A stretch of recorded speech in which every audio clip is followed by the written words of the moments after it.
Hello, my peeps, Smashy Smashy Eggman, movie reviews and more here.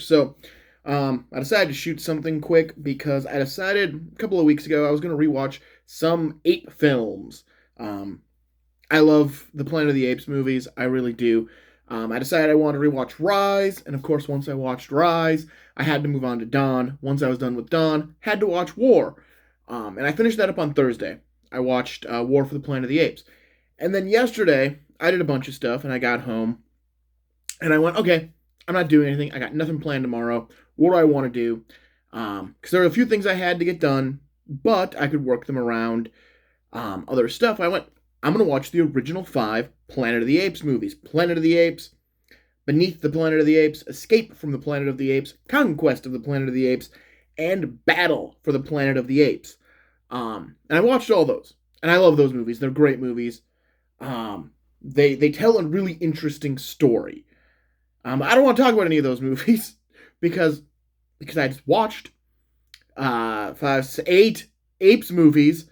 I decided, you know what, I'm gonna watch the 9th one. I'm gonna end my journey through Apes with Tim Burton's Planet of the Apes from 2001. Um, you know, I keep this movie in my collection because like I said, I'm a huge Planet of the Apes fan. I really am. I really like it. I haven't watched the TV series or the animated series from the 80s. I might see if they're streaming anywhere, and I might check them out. But the movies, those first 8 are amazing movies. They're really good. They're really, not first 8, because this one comes out in the middle. But those other 8 are really good movies. And again, each one tells a really good story. Now, did we need a sequel from Planet of the Apes, the original with Charlton Heston? No, we really didn't. A sequel wasn't needed, but it made a lot of money, so Beneath the Planet of the Apes came out, and it was interesting. It was an interesting story. It's not my favorite of those original 5. I actually think it's the weakest of those original 5.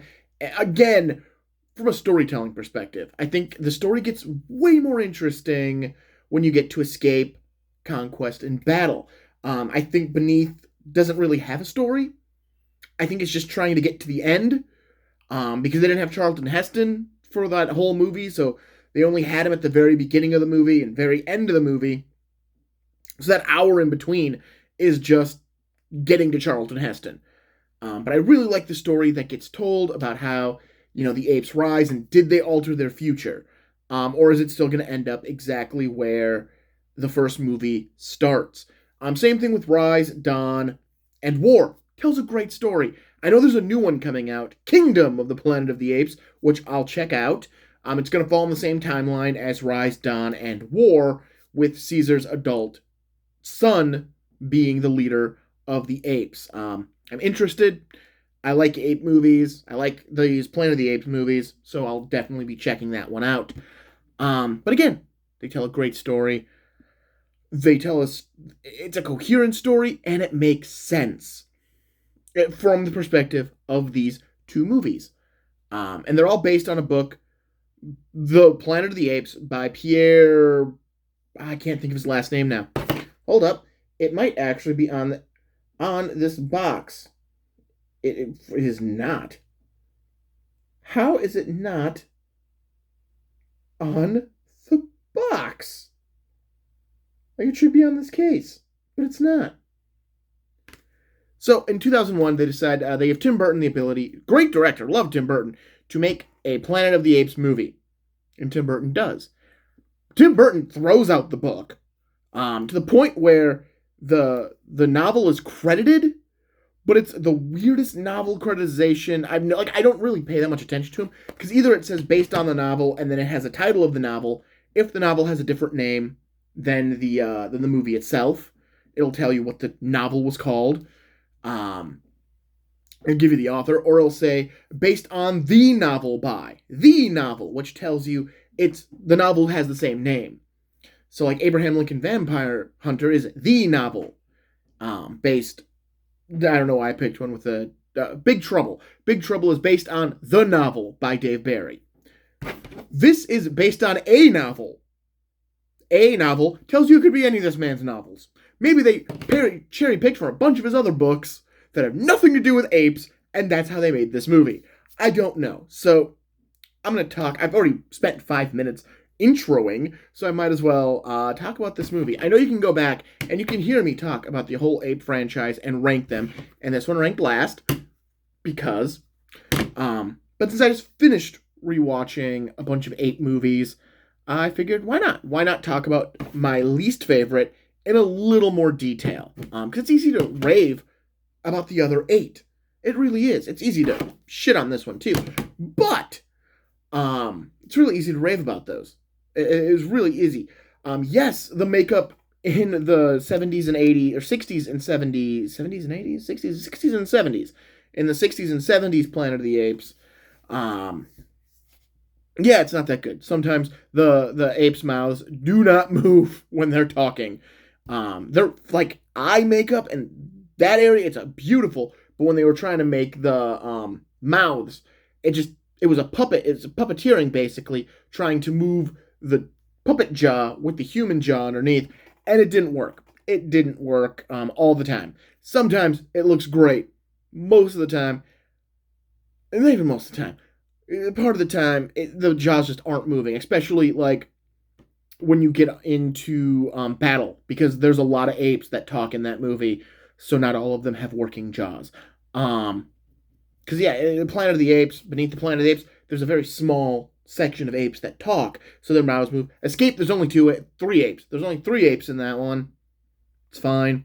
You get to Conquest, there's only 1 that really talks throughout that entire movie. So their mouths, it's not as noticeable. It happens sometimes. It's not as noticeable. Battle, there was way too many apes that needed to talk. This, I'll give it credit. This is amazing makeup effects. Every ape looks really good. They fixed the mouth problem, so it is using their real mouth. I don't feel like they look apey enough in the face. Like some of them do. The gorillas look gorilla-y. The chimp, like especially Helen Bottom Carter's ape. She's a chimpanzee. She looks too human in the face, and I know why. And I'll get to that in a minute. That's another problem. But I like the makeup effects. I think the makeup effects in this movie are great, and some of the best in the Apes series before it all went CG and motion capture. So, if you've never seen this movie, what's it about? Well, clearly it's about a dude ending up on a planet full of apes. But it's everything in this movie is obvious. Like, I've seen it a bunch of times, so I knew it was coming. But even the first time I saw it, everything in this movie was very obvious. Mark Wahlberg is an astronaut. He's on a space station. The space station is housing a bunch of genetically altered chimps. Now, everything in this movie moves way too fast. So the fact that they spent 30 seconds to tell you that these are genetically altered chimps should already be telling you, oh, these are the Planet of the Apes. I come up with a secondary question, because inevitably they are. They are what makes up the Planet of the Apes. Are these genetically altered chimps are the beginning. They even point that one is pregnant, that 2 of the genetically altered chimps, bam, and the female is now pregnant, and this is going to be the ape that starts it all. I don't think it's ever clearly stated in the movie. I think you have to figure that one out for yourself. But yeah, it's never clearly stated, but I'm assuming that's the patient 0 of all of this. That it's the child. It would fit then again, it would actually fit the Planet of the Apes lore that it's a child of a genetically altered ape of one of the that starts it all, because Rise of the Planet of the Apes, that's what it is. It's the child, and Battle and Conquest are both the child. They're both it follows children. So you'd think, but they didn't want to do that because that's been done in other ape movies and would be done in other ape movies. They didn't want to do that. They wanted to. So they send it. They find an anomaly in space. They shoot a chimp into it, because that's what you do. It's an anomaly. We're gonna shoot a chimp at that. They shoot a chimp into it. They lose contact with the chimp. So Mark Wahlberg steals a ship to go after his chimp, because he wants to save his chimp. It's a chimp. I mean, I love animals. I do. It disappeared. Why are you? Why? You're not finding it. So Mark Wahlberg gets shot through the anomaly and ends up landing on a planet of the apes. One thing I don't like, just because I've watched the other 5, like within 24 hours of watching this, there is no ape hierarchy going on, and there is no ape, there's no singularities in their costumes. Like, the newer ones can get away with it, because they ain't wearing clothes. But if you look at the original 5, those apes, if you see it, if there's green, that's a chimpanzee. If they're an orange, they're an orangutan.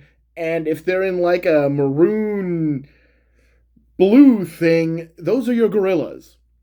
Really simple. You can look at what they're wearing and you know what species they are. Nope, they're all mixing together, mixing and matching, which I guess is fine. It makes them seem more like a culture. But just because I watched the other 5, it bothered me a little bit that they weren't distinctly color-coded. Which, also, the original 5, they explain that. In Conquest, they explain why the apes are color-coded. Which was not something that needed to be explained. But they did. It possibly comes from the book. I've never read the book, Planet of the Apes. It might have come from that. Because those were based on the novel. And this is based on a novel. So anyways, Mark Wahlberg crash lands on this planet. And again, everything moves real quick. He hits the planet, sees humans, captured, taken to Ape City. Like, I love the Charlton Heston original.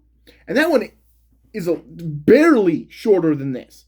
It's like an hour and 50 minutes, I think. And this one's just shy of 2 hours.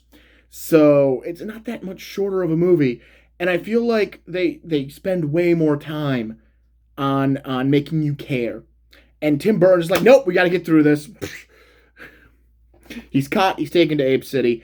You find out the humans still possess the power of speech, which was, why they were treated like animals in the original. Like, even in the new ones, they're treated because they don't think that, humans were treated like animals because they couldn't talk. If you can't talk, then you're considered less intelligent, much like we consider apes to be less intelligent because they don't have this capability. But here they're talking. So now they're just second-rate citizens who are not being enslaved, not being... I have no idea what the hell is going on. They're being kept as pets, but why would you want a pet that can talk? Like, that pet's talking back. But yeah, they're being kept as pets and slaves. Slaves, that one I get. They'll do the labor. But the pets are talking back. But yeah, they're but it doesn't matter. It doesn't matter. 10 minutes after this, we get one political scene that doesn't explain anything about the politics of this ape world. Seriously, Planet of the Apes, and beneath the Planet of the Apes, Planet of the Apes established government, and then, beneath the Planet of the Apes, expanded on it. This one just went to hell with it. It doesn't matter. The interesting nuances of what the hell's going on does not matter. Mark Wahlberg needs to escape. Because within a half an hour of this movie starting, Mark Wahlberg's escaping. So just so you're aware, he is on his spaceship. You have to do all of his setup, all of his and his biggest character setup is that apparently he's afraid of commitment. Is this going to pay off?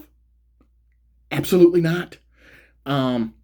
He splashes down, sees a human woman who apparently falls in love with him right away. He gets captured. He attacks an ape woman who apparently also falls in love with him right away and escapes with a bunch of humans and the best non-ape actor in this entire movie, Chris Christopherson, who then dies. So yeah. So we then there's this weird travel bit where they're trying to get to the destination. You already know where they're going. They're going to where his ship, the ship he was on, crashed onto this planet by trying to go through the anomaly to find him. You already know that's where they're going. Charlton Heston shows up as an old ape, and basically spoon feeds some exposition without actually saying it, but it's all there. Like, we had this huge scene with Mark Wahlberg and his gun, bang, bang, bang, bang, bang, and then all of a sudden, oh, there's an ancient gun because it's from the ship. The humans had it.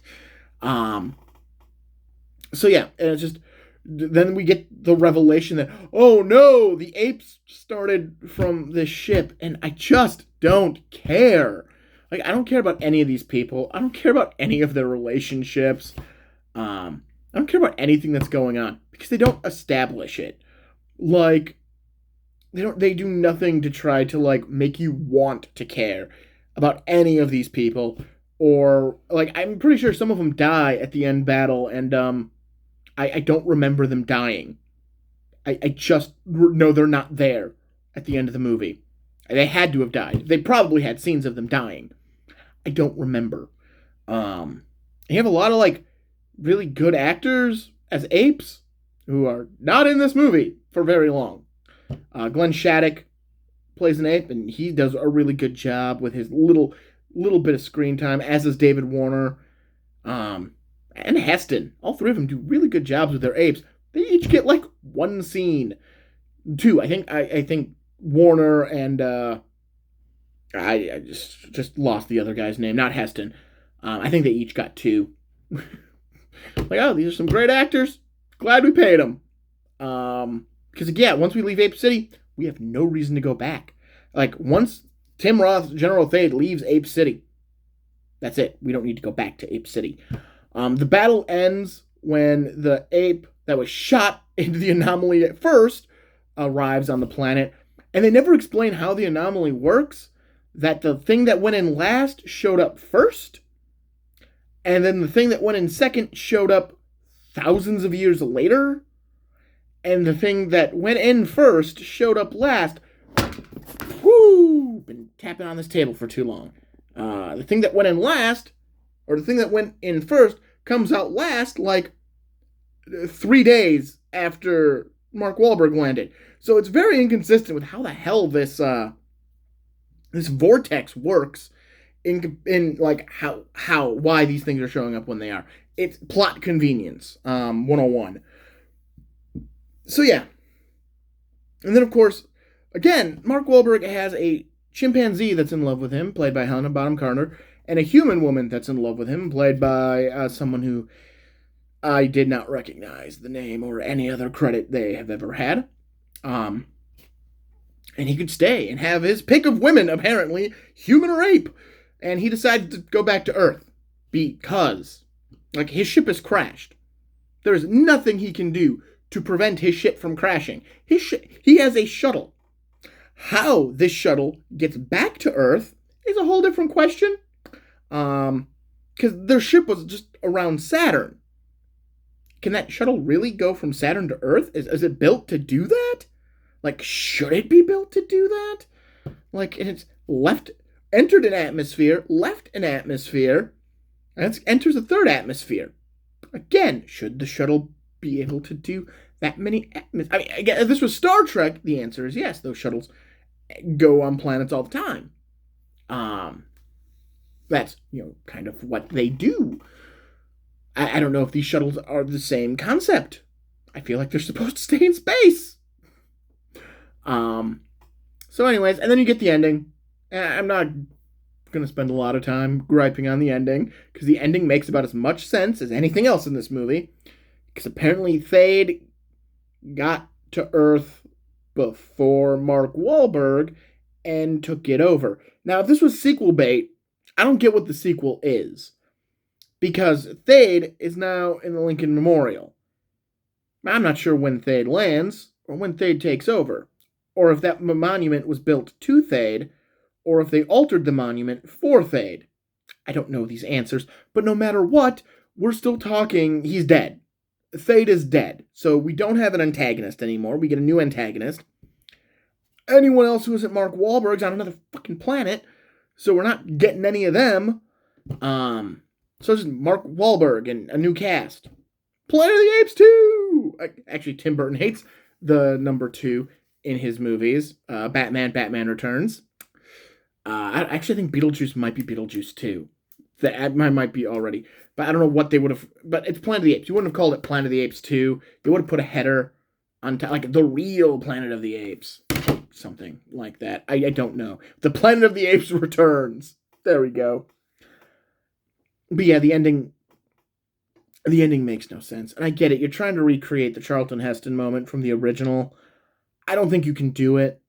I think I I enjoy the new Planet of the Apes movies because they don't try to do it. They make homages to the original movies.